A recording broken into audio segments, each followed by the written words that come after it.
Do you realize there's over 2,000 down payment assistance programs nationwide and over 70 that are available to the greater Houston area? Down payment assistance programs make up 73% of the programs that can provide both down payment assistance and closing cost assistance to new home buyers.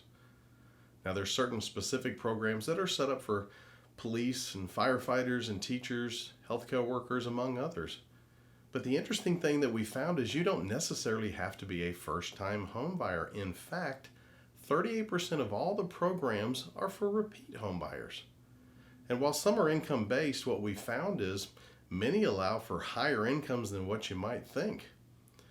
89% of all the listings in the greater Houston area qualify for some down payment assistance. In fact, we looked up our own home and we found 39 different programs that were available for it. So if you're thinking about purchasing, struggling a little bit with trying to come up with the down payment or the closing cost, call us.